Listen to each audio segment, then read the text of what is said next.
Et nous sommes de retour au plateau pour la suite de cette émission. Après le journal, nous retrouvons nos invités pour la suite de cette émission. Nous abordons notre troisième sujet. Nous parlons du Gabon, des membres du clan Bongo arrêtés lors d'une opération antidrogue. La Direction générale des services spéciaux et l'Office central de lutte antidrogue ont mené une opération au domicile de Frédéric Affé et c'est Mehdi Affé, Amélie Gisne, ou c'est plus trop un peu compliqué à prononcer, des proches de la l'ex-première dame du Gabon. Des perquisitions ont été effectuées et l'intervention a permis le démantèlement. D'abord, il y a de cela un an déjà d'un important réseau et l'opération plutôt a permis de découvrir des passeports, des armes détenues illégalement, de la drogue et puis aussi des quantités d'ivoire. Et ceci a conduit à leur arrestation. Deux proches de Sylvia Bongo, l'ex-première dame du Gabon, arrêtés pour trafic de drogue dans cette opération qui fait suite à celle menée en 2024 déjà, comme je le disais tout à l'heure. Nous en parlons avec nos invités. Sylvia Bongo parle d'une arrestation et de torture. On aurait pu peut-être imaginer une chasse aux sorcières, puisque on sait que depuis la chute du pouvoir de Ali Bongo, ils sont quand même très scrutés, du moins au niveau de leur mouvement. Son mari Ali Bongo était face à la justice française de la dernière fois pour détailler les conditions de sa torture. On aurait pu imaginer que c'est une manière de faire taire ses voix en cherchant à prendre aussi leurs proches. En tout cas, c'est l'argument qu'ils avancent. Au niveau officiel, c'est plutôt dans une opération de lutte antidrogue que ces derniers ont été arrêtés. Cela n'a rien à voir avec la situation politique. Pasteur. Bon, le Gabon, vous voyez les conséquences aujourd'hui de la longévité au pouvoir du clan Bongo. La longévité aujourd'hui, alors, qui engendre ce que nous sommes en train de voir. Ils ont trop longtemps gardé le pouvoir. Et leur chute, nous avons vu leur chute. La chute a été catastrophique. Et le clan Bongo serait en train même de disparaître. Après tout ce moment de gloire, qu'est-ce que les Bongo n'ont pas connu comme gloire? Mais aujourd'hui, regardez Ali Bongo et les autres, et tout le clan qui est démantelé aujourd'hui comme étant un clan de réseau de drogue. Alors revenons un peu à celui qui est aujourd'hui le numéro 1 du Gabon. Il connaissait bien le réseau, puisqu'il a été pendant longtemps l'escorte, le garde du corps de la famille Bongo père et Bongo fils. Et donc, les gens se sont même amusés à caricaturer Brice en disant que le porteur de valises peut être aussi président. C'est lui qui portait les valises des Bongo, peut-être un jour président. Donc ce qui veut dire que, mais écoutez, Sylvia Bongo qui est aujourd'hui arrestation, arrestation et puis torture, mais écoutez, diantre, qu'est-ce que ça veut dire? Mais elle avait beaucoup torturé les gens. Est-ce que Sylvia Bongo a torturé les gens? Mais comment c'était là? Mais écoutez, je l'affirme. Vous le savez, j'aime travailler avec des faits. Je l'affirme, parce que c'était la première dame. Et puis, être la première dame. Elle était toute puissante. Qu'on torture des gens, quand même. Autant de la mauvaise santé. d'Ali Bongo. Mais qui était le numéro 1? Bon, ça c'est ce que disent les gens, mais il n'y a pas de version officielle sur ce point. Il n'y a pas de version officielle. Mais elle a été arrêtée, pourquoi? Parce que les dossiers, on a vu ses signatures sur les dossiers. En tant que présidente de la République. En tout cas, ce n'est pas pour ça qu'elle a été arrêtée, pasteur. Mais il y avait tout ça. Donc aujourd'hui, mais après avoir détruit, on vous détruit.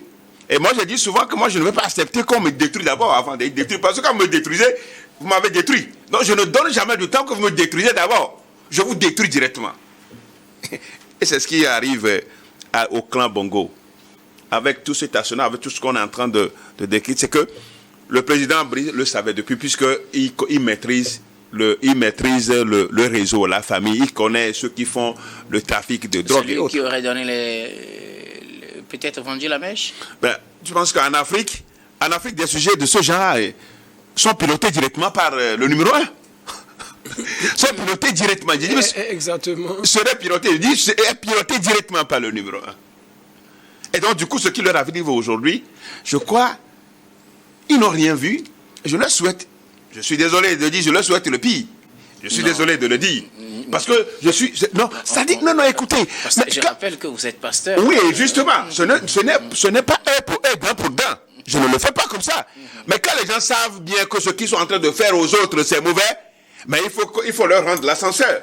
Il faut que Dieu leur pardonne. Non. C'est justement ce que je demanderai à Dieu de ne pas pardonner ces gens-là. Pourquoi il faut être sévère. Il ne faut pas que les gens utilisent Dieu va pardonner, et puis voilà ce qu'il faut. Oui, c'est lui qui fait briller le soleil pour le bon et le méchant. Oui, mais c'est lui qui fait même, il fait même pleuvoir pour les méchants et pour les justes, je le sais. Mais au même moment, je dis, la famille Bongo a tellement nu à ce Gabon. Les gens étaient en détention, détenus de manière arbitraire. Aujourd'hui, qu'est-ce que Sylvia Bongo vient de dire, est en train de dire aujourd'hui? Je crois que ce n'est que le retour à l'ascenseur, c'est le juste retour à l'ascenseur. C'est pourquoi il faut demeurer juste, il faut faire toujours le bien, et que le moment venu, le bien vous... Même quand on serait en train, les gens seraient en train de vous... de violer vos droits, d'autres vont dire non, mais il ne mérite pas ça. Mais lui là ne mérite pas ça. Mais c'est comme ça se fait. Donc voilà aujourd'hui la situation du clan Bongo. Et je pense que je ne vais pas parler de règlement de compte, même je ne veux pas dire que les faits ne sont pas avérés, puisque c'est ça, ce qu'on a trouvé dans leur domicile. Ce n'est pas un règlement de compte, je ne le dirai pas, mais je crois que Brice veut vraiment se séparer. Se séparer de tous ces gens-là qui font enrichissement illicite et tout ça là, parce que c'est eux demain qui vont lui rendre la vie dure au pouvoir. Donc il faut se débarrasser de tous ces coquins-là, il faut se débarrasser de tout ça là pour le moment, et c'est ce qu'il est en train de faire. Donc, que ça serve de leçon, malheureusement. Je suis désolé que ça ne sert pas de leçon aux autres qui sont là. Il dit non, ça c'est le Gabon. Ça ne va jamais nous arriver. Attention, ça peut arriver à tout moment, à toute personne. Quand on se comporte comme ça, on a le pouvoir, on l'abuse, on torture les gens, on violente les gens. Demain, qu'est-ce que demain sera fait? Donc voilà la situation aujourd'hui du club. Désolé que aujourd'hui les Bongo, pour avoir servi le Gabon, doivent être honorés. Doivent être à la table d'honneur. On doit les honorer, ils doivent être à la table d'honneur. Mais regardez aujourd'hui la situation de Bongo, d'Ali Bongo. Il est en exil. Et toute la famille est dispersée. Est-ce qu'on l'imaginait un moment, est-ce qu'on pouvait imaginer ça, que la famille Bongo serait à l'extérieur du Gabon? Attention, quand vous avez le pouvoir, sachez l'utiliser pour que demain, vous ne soyez pas surpris. Merci beaucoup à vous, Pasteur Edo. Alors, Robert Kossigan a quitté une opération menée conjointement par la DGSS et l'OCLAD au Gabon a permis de faire une perquisition dans les domiciles des proches de Sylvia Bongo ou du clan Bongo, pour être beaucoup plus généraliste. Cette opération a permis aux agents de découvrir des armes à feu détenues illégalement, une quantité importante de drogue, y compris des passeports, plusieurs cornes d'ivoire, en violation de la Convention internationale de protection de la faune. C'est ce que dit le communiqué officiel sanctionnant cette opération. Côté Bongo, on crie à l'acharnement.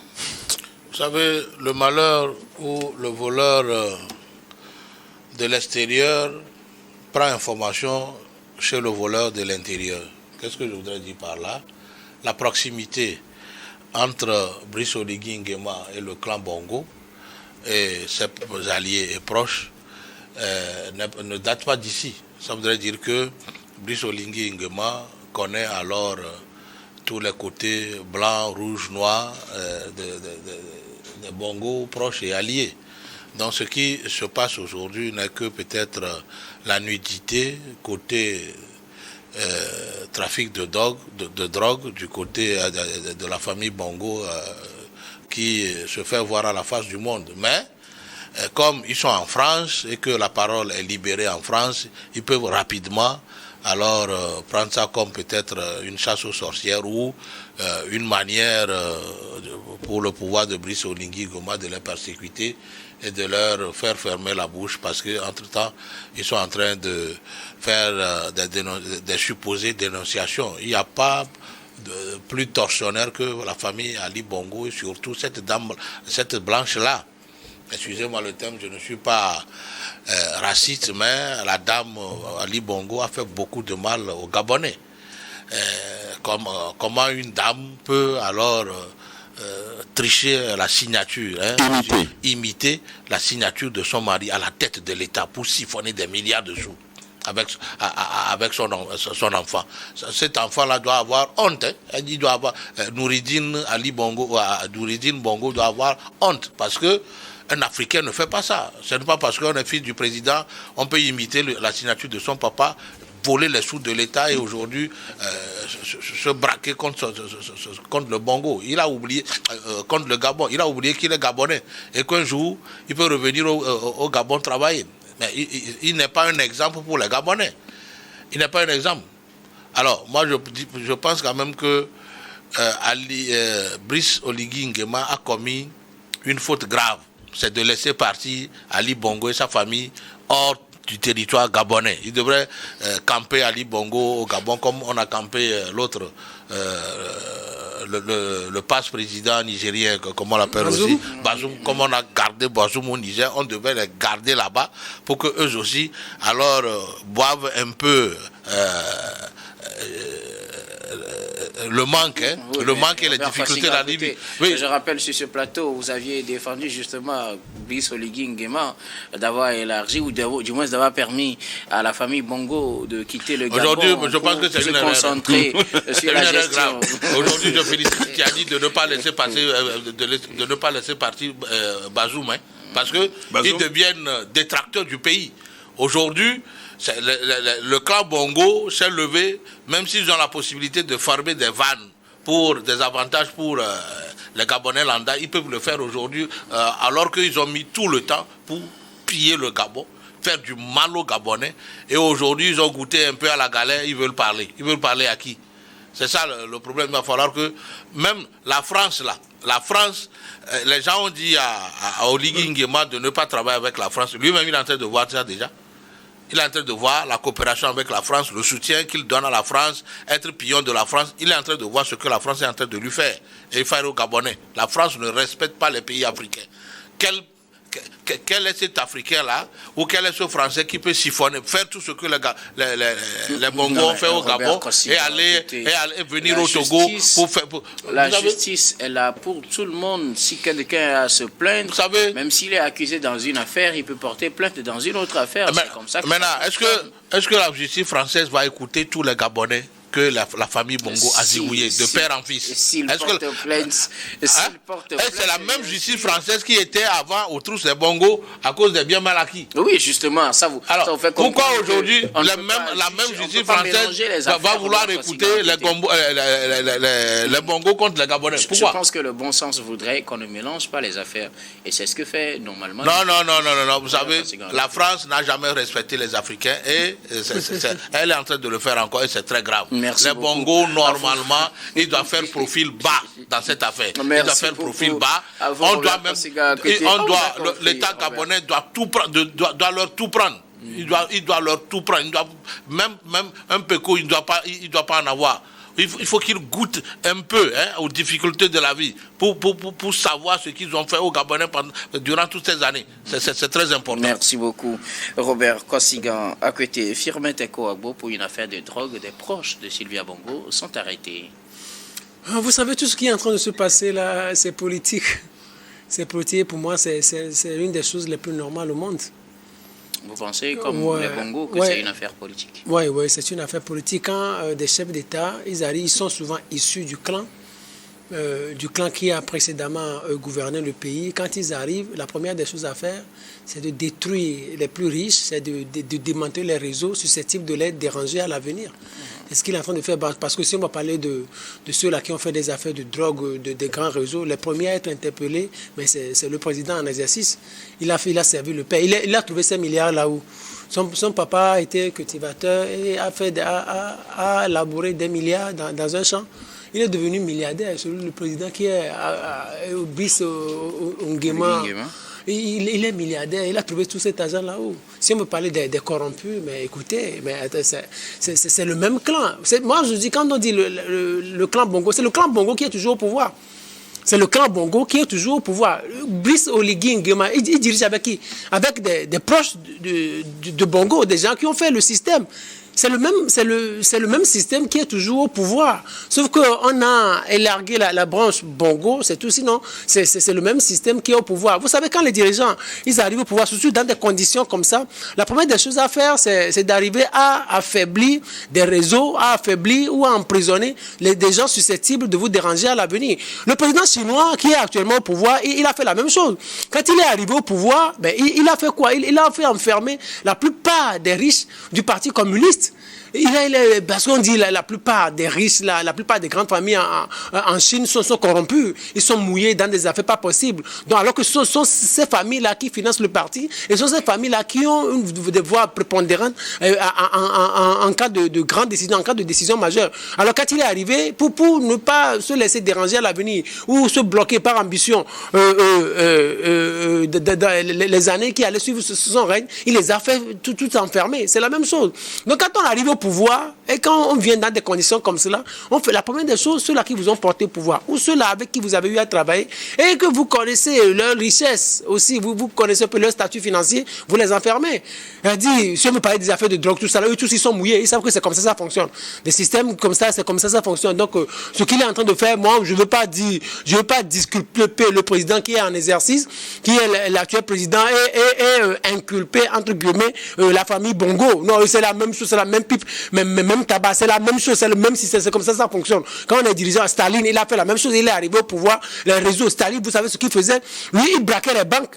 Pour prendre l'argent, il braquait les banques, les bijouteries pour venir financer le parti communiste. À l'époque, au temps de Lénine, quand il est arrivé au pouvoir, ceux-là qui sont susceptibles de faire la même chose, il les a tous emprisonnés, il les a zigouillés, et il a fait exiler un certain nombre de personnes. Donc c'est la même chose. Même dans les pays occidentaux, c'est la même chose.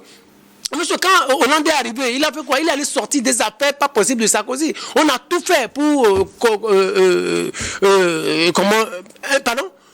Inculper Nicolas Sarkozy dans son affaire de financement illicite de campagne, de Kadhafi, corruption. Et Sarkozy était là, Fillon aussi, qui voulait aller, les gens sont allés sortir son affaire de Penelope Gate. On disait que non, c'est un corrompu. Et tout récemment, on l'a condamné. Je ne sais pas si vous avez suivi, on l'a condamné. En fait, c'est la même chose, c'est une manière de... DSK même a subi. DSK même a subi.